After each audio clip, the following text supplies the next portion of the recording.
Members of the FACTI panel, Excellencies, ladies and gentlemen.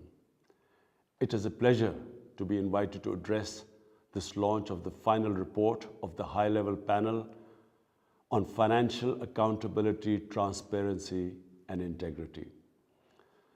When my government took office 2.5 years ago, the country's coffers were empty, denuded by huge and accumulated trade and fiscal deficits. But more than that, by illicit financial outflows from our country. Your interim report confirmed that due to political and official corruption, as well as crime and tax evasion, trillions of dollars flow out of developing countries each year. $7 trillion in stolen assets are parked in the financial haven countries. The flight of this vast resources from the developing countries is a principal cause of their underdevelopment, poverty, inequality, and political instability. During the consideration of the interim report in September last year, I had suggested several global policy actions, including immediate return of stolen assets, penalties on the financial institutions, lawyers and accountants and other enablers of corruption, crime and tax evasion, disclosure on the beneficial ownership of companies, a global minimum corporate tax, fair digital taxation, review and revision of unequal investment treaties, and a coherent mechanism for monitoring illicit financial flows set up under the United Nations. I'm glad that these proposals have been reflected in the final report of the panel. As the FACTI report states, this is a systemic problem embedded within the international financial architecture. It requires a systemic solution. It cannot be resolved by piecemeal or cosmetic actions. The magnitude of the illicit financial flows is staggering. If recovered and returned, they can have a transformational impact on the development prospects of the developing countries. As the report says, this could enable the developing countries to eradicate poverty, reduce inequalities, build back better after the COVID crisis, address climate change, and strengthen human rights.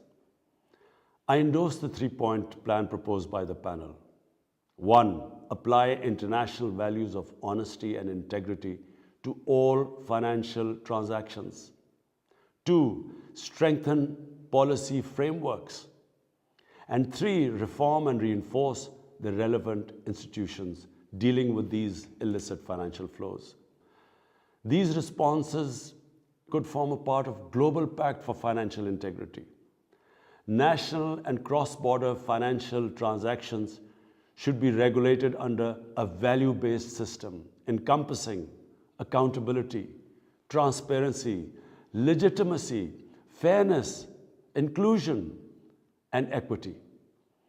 These values should be reflected in all national and international financial instruments, institutions, and transactions, and particularly in those bodies which address illicit financial flows.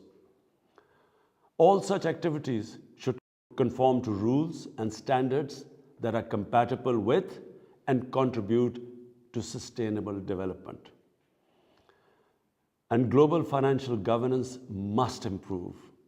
Policies on illicit flows must be implemented in a coordinated and coherent way by national and international institutions and bodies.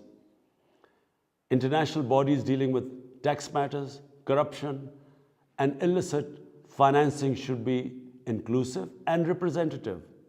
They should not be used as an instruments of pressure and coercion against developing countries.